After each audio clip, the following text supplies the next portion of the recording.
Yes, we are live. We are back once again for a WWE Backlash 2024 post-show. The show has just gone off the air domestically in the United States on Peacock. In the internationally, it is on Netflix. How is everybody doing? Hope you're all doing good. Let me just set up the super chat goal for this post-show. You can get your thoughts on WWE Backlash. It was a newsworthy show, a noteworthy show, certainly. You can see right there it featured the WWE debut of Jeff Cobb. Yes, Jeff Cobb. Now, in WWE, of course, we knew this was going to be the case. No titles changed hands. It was certainly a show that was built around John Cena versus Randy Orton for the last time ever. And I tell you what, as post-WrestleMania show goes, sometimes it can be quite repetitive and it's just kind of a reheated version of WrestleMania and nothing really noteworthy or newsworthy happens. Sometimes you do get actually quite a lot coming out of it because, you get some big things coming out of WrestleMania, etc.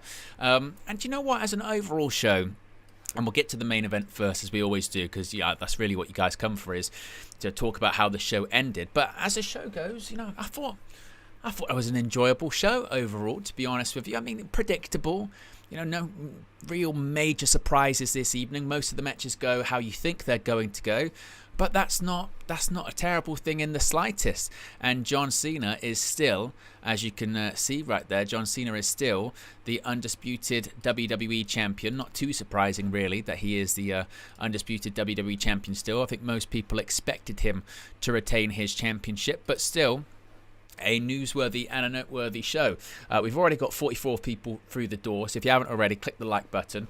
Be sure to subscribe as well, as you can see right here, where you're at 21,523. That someone literally just subscribed in the last few seconds. So if you haven't already, be sure to subscribe. The goal this year, and actually you can see the person who just subscribed, the goal is to get to 25,000 this year. Previously, the goal was 20,000. We absolutely smashed that on the road to WrestleMania and during WrestleMania. So now we're aiming for 25k. Right, let's get straight into the main event, because I think that's what everyone's going to want to talk about. That's certainly what the show was built around, was this WWE Championship match, last time ever, or one last time, however they were building it, between John Cena and Randy Orton. That's what it was being built as. Now, I'm going to be honest with you. Now, you probably saw this if you watched along on the show with me on the watch along. To say that maybe I didn't have super high hopes for this match would probably be a bit of an understatement. I think that going into this premium live event, there has been criticism, and I think rightfully so, for the John Cena heel turn. I think, the high point, frankly, of the Cena heel turn so far has been the turn itself. I think when Cena turned heel at Elimination Chamber, there was this, finally they've done it. It was one of the greatest hypothetical questions, one of the greatest what ifs. What if John Cena turned heel? What would that look like? And would that feed generations? Would we ever see it in Cena's career now that he's retiring? And then when they did it, it was like, right, this is going to be like Hogan turning and the NWO being formed and The Rock being involved in this, that, and the other. And it wasn't that. It hasn't been that. And that was the frustration, wasn't it? That it wasn't that. It hasn't been that. And since Elimination Chamber, it's just been John Cena comes out each week, says, I don't like you fans, boo, and he gets hit with someone's finish, and that's it. And then when we saw the match between John Cena and Cody Rhodes at WrestleMania, the main event of WrestleMania Sunday, there was a lot of disappointment, because everyone, I think most people knew, all right, Cena's going to probably win, he's going to break the record, 17-time world champion, blah, blah, blah. But the match quality just wasn't there, and the crowd was quiet, and Cena looked slow in the ring, and we know, we've seen it for the last however many years Cena's been wrestling, when he's been having these one matches per year, because it's the record. He's had a match every year since 2000, isn't it, on WWE television, or certainly since 2002, but even in OVW. So he's had a match, at least one match every single year. He's been slowing down, and he doesn't look the same, and physically he's not what he was.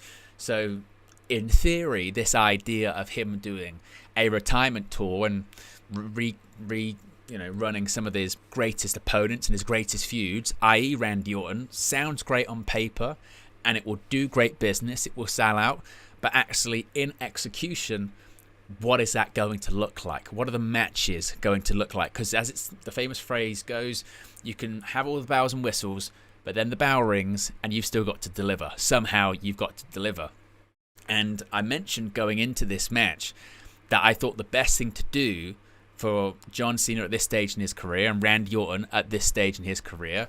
I mean, John Cena is the WWE champion. He is currently 48 years old. He recently just turned 48 years old. He's going up against Randy Orton, who is 45 years old. They have both been on WWE television for 23 years at this point, debuting in 2002, in the same year. You just worried, how are they going to pull this off and actually have a good match at this stage of their careers? And so that's why I said I thought the match probably needs a gimmick. It probably needs to be a no disqualification, no holds barred, street fight, at least leniency from the referee, something like that. And thank goodness that's what they did. Thank goodness that's what they did. They didn't have the stipulation, but they went down the route of, we've got to do sports entertainment here. We cannot be doing wrestling. We cannot be doing it. And I was worried because this match went 27 minutes 50 seconds according to Wikipedia. It went nearly 28 minutes, and for the first, shall we say, 10, it was a very slow 10, maybe even a bit longer than that. It was a very slow 10, and I thought, are they really just going to try and do this? Like, we're going to be doing a lot of headlocks, we're going to do some sleeper holds, we're going to do some rest holds. Because, like I said, 10 minutes in, they both looked like they were in their 40s and sucking a bit of wind and going, what's going to happen? But then they turned it into sports entertainment. And the fortunate thing is, and this is something that I think Cena will have to use to his advantage, and I think WWE will have to use to their advantage, is you've got the equity of John Cena. You've got the people are still invested because they've come to see Cena versus this person for the last time ever. Tonight was Randy Orton in his hometown. You don't have to do much. You don't have to do a crazy amount. The crowd wants it to be good. And they're not necessarily expecting a technical wrestling masterpiece. So what do you get? You get ref bumps. You get, near falls, kicking out of each other's finishes. You get table spots. A table spot that was actually botched because the announce table didn't break, so Randy Orton got our table instead, put an attitude adjustment, put him through the table. You get another ref bump. I mean, we had 3 ref bumps in this match. We had one which was an RKO, goes into Chad Patton. That's ref bump number 1. Then out of the ring, we get a push onto Chad Patton. He goes into the steel steps. That's ref bump number 2. Then Eddie Orango comes out and John Cena hits him with the WWE Championship. That's ref bump number 3. And you're escalating the drama. You're escalating the drama so much. And eventually it led to what John Cena's not been doing his whole career and how he had to resort to win the WWE Championship, which was a low blow. A low blow and a WWE Championship shot, and that allows him to retain the championship. But, there was lots of false finishes. There were lots of kickouts. As I said, there was drama. It escalated. Randy Orton, they even did a spot where after the Eddie Orango ref bump, all of the officials came out, including Nick Aldis, and there was Shane Helms there, there was Jamie Noble there, and they're all taking, RKOs, and they're all taking RKOs, and they're all taking bumps from Randy Orton, and it was great. Sports entertainment. That's what it was. It was what it was is exactly what it should have been, and I'm almost, I want to say disappointed in myself. That's probably not the right phrase. I've had to kind of catch myself a little bit because, like I said, I didn't really know what my expectations for this match was going to be. I thought, again, these are guys at the end of their careers, not so much for Orton. He says he's still got to go for, 5-10 more years, but Cena, obviously, certainly the end of his career this year. I thought, what are they going to do? And they did the smart thing and the right thing, and it was better than I expected. I thought we were just going to have 2 old guys go at each other and do a few false finishes, and that's about it. But in fairness, they pulled out the bells and whistles. Crowd was into it, and I was thoroughly sports entertained. And I know that some people, it won't be for them because it's all about taste, and that's what it's always all about when it comes to pro wrestling. It's all about taste and what your preference is and what have you. And for some people, they don't like things that's overbooked, and that's fair because this match was overbooked to shit. But it also needed to be overbooked to shit because if they went out there and tried just to do a traditional standard wrestling match, it would have fell flat on its face. Look at what we saw at WrestleMania between Cena and Cody. That WrestleMania main event was so flat, and Cena looked so old to the point that you're going, he's kind of in the ring, kind of a bit washed. If they don't have bells and whistles and do a madness, this is what they have to do. So I think that's the formula they've got to stick with. I would still say in terms of the Cena heel turn formula, I still don't know if they found it. Yeah, and I'm still waiting for more explanation, and I'm still looking for more reasoning. And I think the lack of the Rock involvement in the aftermath of the turn still, to me, makes no sense, and it feels like they're trying to put bits together. But I think it was better than I was expecting at this stage of their career, and I'll give them credit for that. As far as what's next, they had R-Truth come out. R-Truth comes out, and he's cost Randy Orton the championship. There had been reports and rumors suggesting that Cena's next opponent was going to be R-Truth at Saturday night's main event, and people did kind of wonder because obviously Cena's advertised for Saturday night's main event, which is at the end of the month. It's on May 25th, I think it is. I think it's May 25th. People would have wondered, well, Cena's advertised for that. What's he going to do? Particularly when you think the natural main event of that show is going to be Jey Uso versus Logan Paul. That's a World Heavyweight Championship match, and that was confirmed during Backlash. That's happening at Saturday night's main event. But Cena is being advertised. He's going to be there. There had been reports today suggesting that Cena versus R-Truth was going to be the match, and I know people go, "Oh, you've gone from Cena Randy Orton to Cena R-Truth," but it's just to get him on. It's just to get him on the show. I think you could make an argument of could Cena not actually have a match against a younger guy then and just have a match? Fair, I think that'd be a fair argument. But I think that overall, when it comes to this match, I was actually, again, I was sports entertained, and it was better than I thought it was going to be. We've got 44 people watching. If you haven't already, click the like button. We're already at 22 likes. What are people saying here in the chat? Jamie, he went through the motion. He went through all the emotions, Jamie. He said it was okay, I guess, in the end. I think he started with it was shit, it was rubbish, it was okay. Jermaine Carter says, done okay. And Jamie says, Orton took a lot of bumps, to be fair. Adam's Gaming Realm says it started off blah, but got significantly better as it went. I would have, I think that's fair. And Jamaica Carter also says, wouldn't R-Truth keep the story going? Well, like I said, I think the plan is to have that match or something. I don't know if there's going to be some kind of, R-Truth got involved, so it's a reward. He got rewarded, and he's going to have the match at Saturday night's main event, or he's going to make a R-Truth's childhood dream come true. I don't know. I don't think anyone would particularly care. And again, even tonight, like everyone knew that Cena was going to retain. But again, I think their execution of how they did it tonight, I think really did. That was the right move, and I think that this needs to be the formula in these matches. So my assumption is the next challenger, PLE anyway, is probably going to be CM Punk. Well, that would make sense to me because the next PLE after this is Money in the Bank. Where was Cena versus Punk's epic match? It was Money in the Bank, 2011 Chicago. So that event's synonymous with them two. Like tonight, I think if John Cena and CM Punk tried to replicate the match they had at 2011 Money in the Bank, I don't know. I don't think they can pull that off. But what they can do is this formula again tonight.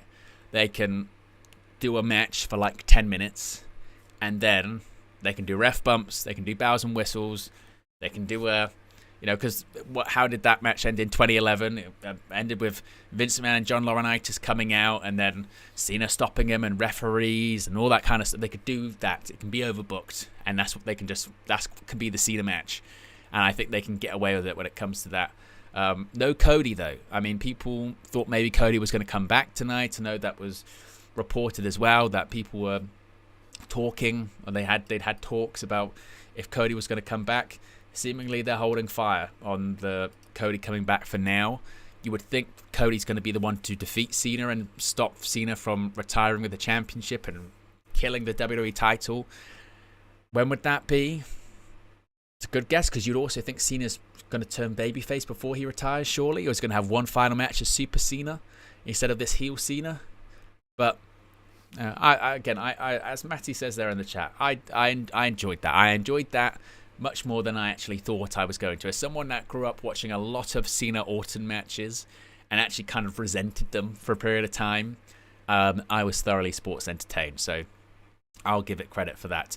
As far as the rest of the show, we began with the WWE United States Championship. Jacob Fatu still the WWE United States Champion. I tell you what, brilliant opener. Really, really, really enjoyed this one. Now, there is a couple of noteworthy and newsworthy things coming out of this one. First of which is Drew McIntyre. There's a bit of an injury concern, I think, on Drew McIntyre after a pretty dangerous spot. Because he was reportedly injured in the moment of the match where he was hit with a South of Heaven chokeslam, actually in the stands through 2 tables. Now, PW Insider is reporting that Drew McIntyre was undergoing medical evaluation following his Backlash 2025 match. During the major South of Heaven spot with Damian Priest, McIntyre's head actually reportedly missed the table, and his head hit the floor hard. And if you actually go back and watch it, you can see he was holding his head at the time. He was being assessed by WWE medical staff backstage. Of course, if we get any more details on that, we'll probably let you know in a future news video, most likely tomorrow, possibly on Monday, as we find out more details. Hopefully, Drew McIntyre's okay. As I said, he's still under medical evaluation. We'll have to see about if he's still in concussion protocol or something like that. But that was a spot that took him and Priest out the match. And the real newsworthy part of this, of course, is that Jeff Cobb, now officially in WWE. We knew this was the case. We knew that Jeff Cobb was on his way. Recently left New Japan Pro Wrestling. There had been a report, a month ago, 6 weeks ago, that he was actually appearing on internal WWE roster sheets. And as a few days ago, it was reported that he was going to be on the SmackDown brand. And now we know exactly what he's going to be doing on the SmackDown brand. He's going to be aligned with Solo Sikoa. It was a spot where LA Knight was going to seemingly put Jacob Fatu through the announce table. Sikoa pulls Fatu off, and then Jeff Cobb shows up, attacks LA Knight. Jacob Fatu looks like he's not really sure what's going on, takes the assistance in the end, hits a moonsault on LA Knight and gets the 1-2-3, retaining his title in the process. But, I mean, first of all, if you've never seen Jeff Cobb, super impressive guy, been in New Japan for the longest time, recently left, was working without a contract, and it was reported again that WWE they were really going to sign him for the longest time. Clearly, so we're building to Jacob Fatu leaving this iteration of the Bloodline. He's super over. He's super popular. He really is money in the bank, and he's a world champion waiting to happen. Already he outshined Solo Sikoa the moment he debuted, frankly. So I think what we've seen is how Jacob Fatu's going to split away. And I think that means we're going to be getting Jacob Fatu, obviously, versus Solo Sikoa, which doesn't really do anything for me. But Jacob Fatu versus Jeff Cobb, that's going to be money. That is 2 very, very strong and very athletic guys going against each other. And that should be a good watch. Now, as far as what Jeff Cobb's future is in WWE, well, it's certainly interesting because Jeff Cobb, for all of this chatter recently, there was a lot of chatter about some of the releases with WWE and Deadwood, and because people were too old and that's why they got released, or too injury prone. Jeff Cobb, he's 43 this year. Like, he's not a spring chicken. Again, he's been wrestling for a real long time. He was in Lucha Underground. He's in PWG. Okay, and again, like I said, best known for his time in New Japan Pro Wrestling for about 7-8 years.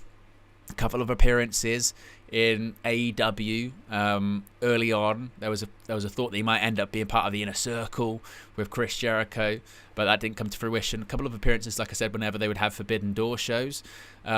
but they're getting a very, very experienced guy. So I don't expect, I mean, and this is also why Jeff Cobb's gone straight to the main roster, because they've got to get their most out of him. So I'm really excited for Jeff Cobb versus Jacob Fatu, and it's a matter of time before Jacob Fatu's turned babyface, let's be honest, because he's already super over and super popular. Next up, we had Lyra Valkyria retaining the Women's Intercontinental Championship against Becky Lynch. Now, this one was actually surprising in how long it went. This was the second longest match on the show. This match went close to 19 minutes. Now, I would say maybe it didn't need to go this long, but it seemingly the intent from Becky Lynch and Lyra Valkyria was to have a lengthy match here, and I think it was fine. I was quite surprised by the outcome. I did think that this was all building to Becky Lynch winning the Women's Intercontinental Championship, and eventually she'll drop it to Bayley, and I still do think that's the direction. I still do think that's probably where they'll go. I think this will now be a thing of like, I see, they said it was going to be Becky Hogan and she was going to come back and she was just going to demolish everyone, and see, she's not the Intercontinental Champion. You were all wrong. I think it's still going to be a thing of like Becky's going to win the Women's Intercontinental Championship. They might have even literally done the finish just to be like, see, no Becky Hogan here, because it was all about Becky Lynch. The post-match angle, I mean, the finish is literally her getting rolled up super quick, getting the win, and then immediately after she was pinned, she gets a heat back immediately. And people are still talking and going to be talking most about Becky Lynch and not Lyra Valkyria. It was an impressive performance. It was a good match. But I still think we're still going in that direction of Becky Lynch winning the Women's Intercontinental Championship. They just didn't pull the trigger tonight. And I suppose that makes sense. It extends the story and carries it going. There might even be a situation where maybe Lyra gets another victory. She gets another victory over her.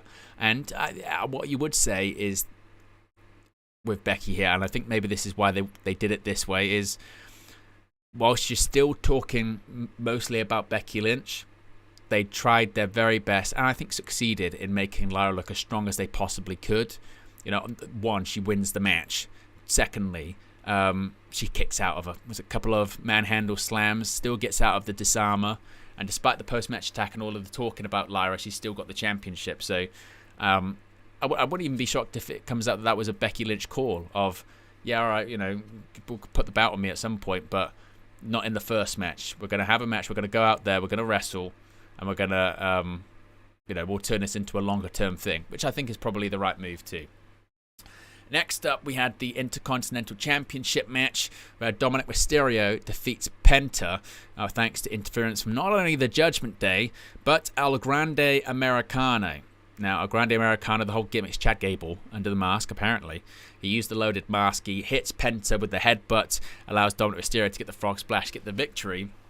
When it comes to all of this, I had wondered in the build-up to WrestleMania, I wondered that I thought we might be building to a mask versus mask match at WrestleMania between Rey Mysterio and between El Grande Americano. Of course, that was never on the cards. It was just going to be a singles match. And I wondered where they were going to do this mask versus mask match, particularly because there was no upcoming PLEs in Mexico. I was expecting there to be some kind of announcement that, this is going to be a WWE PLE and it's going to be taking place in Mexico City. Well, the announcement was, of course, that WWE had acquired AAA, and now it makes the most sense. When you're doing a gimmick, which is it's clearly someone under a mask, the payoff to that is they get unmasked and they get proven, see, it was this person all along. See, we knew it. And now that they've got AAA, it says to me, maybe at one point the plan was to do Rey Mysterio versus El Grande Americano, mask versus mask, in Mexico at a Triple Mania event or what have you. Rey Mysterio got injured just before, literally the night before WrestleMania, the night before his match, tore his groin, had to have surgery, and they put Rey Fénix in that match at WrestleMania. But I think now what we're probably going to be going towards is either El Grande Americano versus either Rey Fénix or Penta at an upcoming AAA Triple Mania show in Mexico, mask versus mask. Mask versus mask match is obviously a Lucha Libre tradition. They do big money, they do big tickets, and it will do really, really well. And I think that's still probably the direction. Like I said, I thought that was going into WrestleMania, but then I was waiting to see if they were going to announce a Mexico PLE, and when they didn't, I thought that's a bit odd. Maybe they're just saving it for later on, but it makes a lot of sense now with their AAA influence. There's already been announcements that Humberto and Angel are going to be appearing on AAA shows. Obviously, they want Dominic Mysterio to appear. There's been rumors about Chad Gable going there in the gimmick, Penta, Rey Fenix. So I think that's where they're going. As far as what it means for Dom, I think it's going to be interesting. I think long term it's still Finn, and Dom's probably going to be a baby face. Finn kind of screwed up the interference and got them all thrown out. That'll be addressed, I think, on Raw. But you kind of satisfy both parts of it here. And I think Penta, as I mentioned, I think is now going to be feuding with Chad Gable. And that might lead to a match in AAA. Next up, we had Gunther versus Pat McAfee. Now, I was really curious with this. I was really curious of how they were going to do all of this. Because part of me was like, this match really should go like 60 seconds. Gunther should come out, destroy Pat McAfee, and that's it. Now, it didn't go 60 seconds. It went significantly longer. It actually went close to 15 minutes. 14 minutes it went.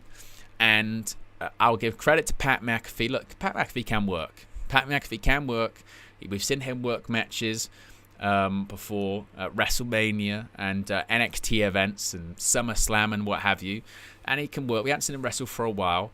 But it's another test going up against Gunther, of all people. I mean, the physicality, the chops, the brute, and he works stiff, and you go, this is going to be a tough one, McAfee. And look, Pat McAfee hung in there, and my prediction going into the show was that this was going to be to write Pat McAfee off television, and this Gunther basically was going to kill him, and then he was going to go away and do football and prep for football and continue doing his radio show, and then he'd come back once football season is over. I know it's a bit early, you could say, but we're heading into the summer and you have to prep for the fall. I thought that might be what they do, but they didn't. Basically, what happened is Gunther got the win. Michael Cole does get involved, and he got into the ring at one point, and hey, the crowd was into it. As I mentioned, when it comes to the main event, this was sports entertainment. That's what it was. It's not the greatest wrestling match you've ever seen. It was never going to be that. It was never going to be jaw-dropping athleticism. It was, an attraction match. McAfee's not a wrestler. It's not Michael Cole isn't, certainly. We've seen that before. But the crowd was into it. And if the crowd's into it and the crowd's reacting and they're evoking emotion, then that's what professional wrestling's all about. It's not real. It's a work. So as a fan, you want to just be, entertained by the story that's being told there. Whether that's, the story is an athletic spectacle, whether it's, a lot of sports entertainment and drama, it's the same thing. So the match ends with McAfee getting choked out by Gunther, but Gunther actually shows him a bit of respect, and I guess the issue's over. The only thing I would say is I'm not really sure what the purpose of this storyline was because McAfee wasn't injured. He was fine at the end of the match, so logically he should be back on commentary, so I guess he's not being written off.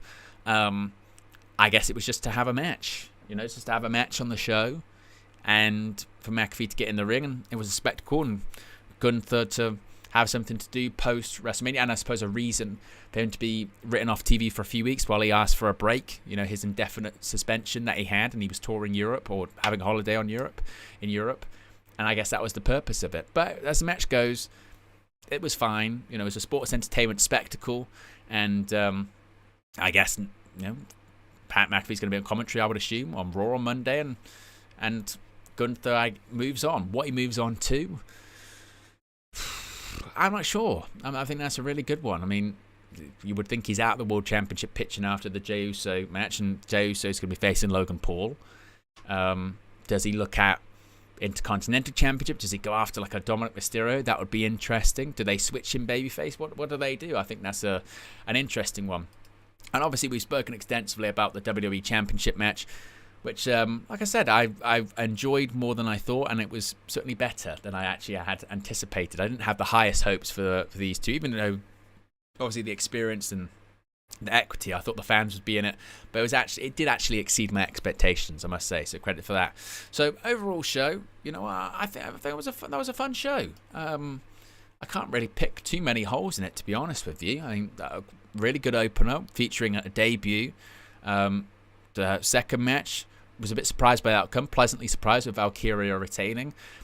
Dominic Mysterio, that match maybe could have gone a little bit longer, to be fair, but featured El Grande Americano getting involved, and I think sets the scene for something to happen in Mexico in the future, Mass versus Mass. The Gunther McAfee match, I don't know if I would have booked it that way, but I think it served a purpose, and certainly the crowd were into it. And the main event, as I mentioned, the main event was actually exceeded my expectations. I was actually concerned and worried that the whole last time ever match between the two would actually end up being a bit of a flop, and a bit like the WrestleMania main event between Cena and Cody. The main talking point would be actually how it wasn't that good, and it was actually a bit of a letdown. And the build to this PLE wasn't that great, particularly the Cena Orton stuff, because it felt like they didn't really bother trying all that much. But they bothered trying tonight when it came to the match, and they bothered trying by having a good final match, or at least a final match that everyone could go, you know what, that was actually all right, that was actually all right, and that was enjoyable. So I'll give them credit for that. I certainly will.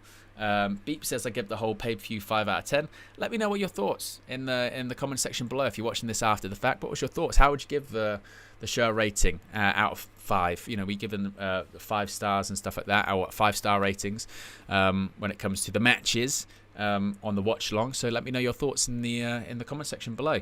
So there you go, guys. Click the like button. Be sure to subscribe if you haven't already. As I mentioned, we're on our way to 25k, as you can see right there. Currently we're at 21,524 subscribers, on the road to 25k. That's the goal for this year. So if you haven't already, be sure to subscribe. Click the like button. We've got 56 people watching here at the moment. See if we can get it to 50 likes on the way out.